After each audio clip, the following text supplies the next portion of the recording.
Hey guys, my name is Max and welcome to my movie channel. Today we are going to be talking about a hurricane that is on its path towards me. And I'm going to show you some of the things I did to prepare for the storm and let you know a little bit about what's going on. So currently there's a Category 4 storm, Hurricane Matthew, on its way to South Florida, which incidentally is where I am. And luckily I had the foresight to prepare. Like last week, I just had this feeling in my gut pretty much that it was on its way. So here's a couple things I did for preparing for the storm. The first thing that I did was I put my garbage cans right up against my garage door. And I parked my car right up here so that this way it's not going to fly. And I made sure that I don't have anything else outside that can be used as a projectile. Another thing that I did was make sure that all of my shutters are up on my house. The reason why is that crazy things can just fly right through your windows. If you guys don't know this about hurricanes, pretty much they just throw things around and, try to break your windows, your walls, your ceiling, your car. And yeah, it's not good. So always make sure, what I did was I made sure that I had everything from outside that could be thrown around as a projectile. I made sure that I brought it inside, and I made sure that I shuttered up these windows so that this way we should be okay. So another thing that I did was made sure that I stocked up on water, and I keep my water in 3 different locations inside of my house. Keep 2 cases right there, 2 right there, and the last 2 right there. The reason why you want to keep your water in 3 different locations is that if one location is the window comes down and you have to be inside of one room and stay inside of one room, you'll still have stuff in that room that you can, live off of. Another thing that I made sure that I did was find canned food, which I did that weeks in advance, or a week in advance when I first found out about the storm on its way. Another thing that I did, this is something clever that a lot of people didn't even think about, and it's a way to heat up your food. Indoors, you really can't use a butane camping stove or a propane thing. You could, but it's not advised though, especially if you're gonna shutter up your windows because of the toxic fumes and stuff, and I don't want cancer. So what I did was I went to Party City while everyone was going to Walmart and Publix, Winn-Dixie, all the grocery stores. I went to Party City and I bought myself this. So this is a chafing rack, and inside of this rack goes the banquet trays, which I have 15 banquet trays in here. And I also bought myself these Sterno canisters, which are safe to use indoors. And they don't produce any fumes because they're basically just the hand sanitizer pretty much in gel form. So I got this and I purchased this. All total for 15 of these, 7 Sternos and the tray, it was $20 at Party City. I didn't have to wait in any lines because no one was there because everyone was prepping for the hurricane, and now I have a way to heat up my food. So the first thing that I made sure that I did was stock up on soup. I got chicken noodle soup, chili, all kinds of soup, and beans. These are the large size cans of beans. Beans are high in protein. Soup is pretty good. It'll tide you over. Do not get the Heart Smart, the Healthy Request soups, because they won't fill you up as much. Plus, a little extra calories is a good thing if you're going to be staying indoors in like a hurricane and you might have to ration your food. Also, make sure you have a lot of peanut butter. That's pretty good. Just take 2 scoops as a serving size, and it's like 400 calories. I also made sure that I got some of my guilty pleasures, Captain Crunch and Cheerios, just in case. I have more beans down here, white kidney beans. I have some black beans there. Here's some more baked beans. Also, family size soups. So all I have to do is pour it into the banquet canister, light the Sterno underneath, and it'll heat up by itself. And let me show you what else I have. Over here, Uncle Ben's rice. This goes in the microwave, you can heat it up. If you don't have power, you can cook it on a stove top. So, right here. You could cook it on the stove top. It's in the skillet right there. So you could also cook it in the banquet tray if you really need to in a pinch. So I got 4 packs of those. Also these core dinners, I've never had these before, but they have, you know, they were 10 for $10. So I got some Alfredo broccoli, cheesy macaroni bacon, some smokehouse bacon parmesan, another one of those. I got, there's a butter garlic one, you know, something like that. I got some Cheez-Its. You know, again, you know, if you're going to be indoors rationing out food, you're going to want a lot of fatty foods to sustain you. You're going to want extra calories so that this way, you know what I mean, if you don't eat for a while, you won't be starving and you won't lose weight and stuff like that. Let's see, there's plenty of pasta. I don't know if that would cook in the sterno, probably not, but if it does, I also have pasta sauce right here, diced tomatoes. I have a variety pack of these crackers, some protein bars, fiber bars, oatmeal. Use it for my dogs. Yeah. Alright guys, also, you know, without saying, there's so many things you need to do. Get batteries, get a full tank of gas, make sure that you have working flashlights, you know, everything that you can do. Make sure you charge your phone, put your phone on airplane mode or low power mode or something like that so the battery lasts. Get yourself a crank radio.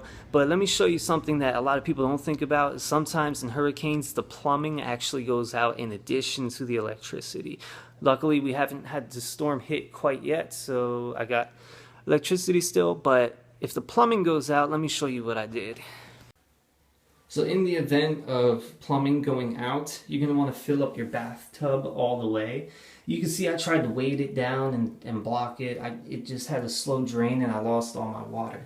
So instead, all I really have is this bucket of water. And what you could do is you could scoop the water into the toilet tank and you can flush your toilet. So this way you don't have to, you know, obviously, it's good. It's better this way. So another thing that you're going to want to do is have a set location as to where you can leave if you need to leave. If there's an evacuation, mandatory evacuation. We don't have that right now. We don't have a mandatory evacuation, so that's good.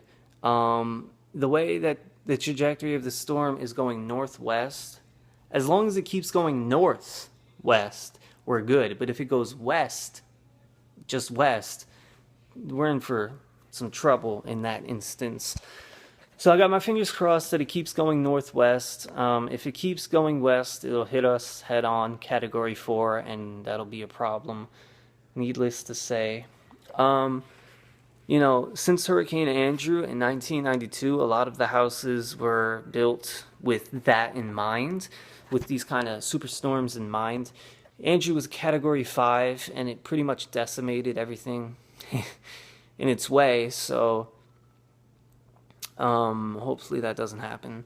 The walls are concrete, so that's pretty good. Walls are concrete, the door is hurricane proof, my garage door as well. You know, pretty much everything should be okay, and just gotta have faith that it'll be okay. There's one final thing. As I was saying, sorry, I got a little off topic. As I was saying, if you need to evacuate, you're going to need bags ready to go. So let me show you what I did. Alright guys, so these are pretty much my bags. I have one bag right here, which doesn't look big, but it is big. It fits a lot of stuff. The bigger the bag is not always the better, but you want at least a medium-sized bag. This bag is small. This would be something maybe if I carry like... The only thing that I would think about carrying was like documents and photos and stuff.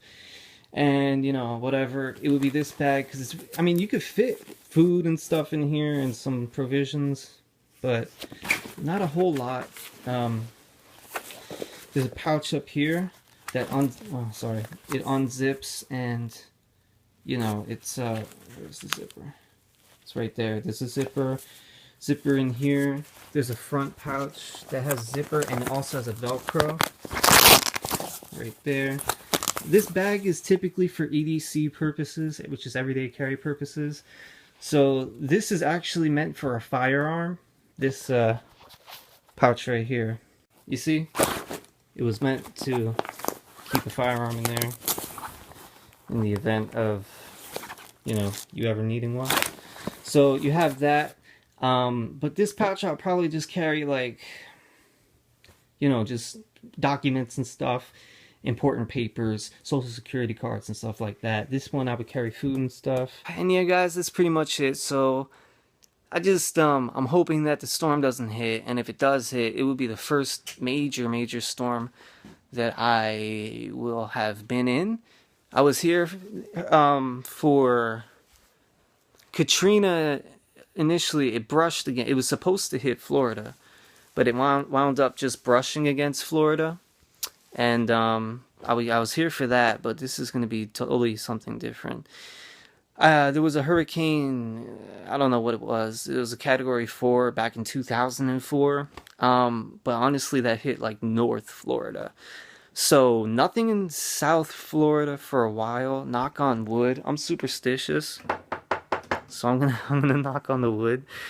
And that's pretty much it, guys. I don't know. Just, you know, make sure that you're safe. Make sure that you have everything in place. People can be a little crazy, so try not to go to the store towards the end, like where the storm's about to come. People can be a little crazy. It could be dangerous. Try not to go to any big stores in that time, Walmart or anything like that. Don't go out in the eye of the storm, obviously. Some people do, but don't. Nothing's going to be open. And, you know, it's really not worth it, because the second half of the storm is always way worse than the first half of the storm. And the eye of the storm is pretty much, if you guys don't know, it's the calm. It stops. And then, you know, once it stops, it's not over. When it stops, it's about to get worse. And then after the worst part passes, then it's over. So pretty much that's, you know, everything that you guys need to know. I'm hoping that this helped you, or at least explain to you what's going on. I might not be able to make some videos for, depending if I lose electricity, possibly a week or two. It's happened before where it was like 2 weeks. I lost electricity in a Category 2 storm. This is a Category 4, so who knows. But, you know, just, you know, cross your fingers for me. Keep me in your thoughts and you know, in your prayers. My family as well, please. And I'll do the same for you guys. I really appreciate everybody watching. And if you're in Florida, be safe, be safe, be safe. Absolutely. Also, South Carolina, North Carolina, Georgia, they're getting hit as well. So if you're there, be safe, you know, be prepared. Hopefully, maybe this video will help you guys out, because we're getting hit first, and then it's going to travel on up to you guys. So if it helps you guys out, you know, this video, then, you know, please feel free to implement everything that I showed you here, and use it at your own, you know, on your own setup. So just, you know, be safe. Always be ready for things. You know, people are crazy. There's also, if it's a really bad storm, could be looting. So you might want to keep that in mind and have a plan for that as well, which I'm not going to talk about right now. But always have a plan for everything, and just be safe. And I'll see you guys in hopefully in a couple of days. I have a Blu-ray episode already ready to go, and in a couple of days, hopefully I'll be able to edit it and upload it. Anyways, guys, I hope you had fun with me today. Like, share, comment, subscribe, and wish me luck, and good luck to you guys, and thank you for watching. And I hit 50 subscribers the other day, and I'm so proud of that, and I want to thank everybody there who subscribed to me, and just thank you guys, and I'll see you guys later. Take care and be safe.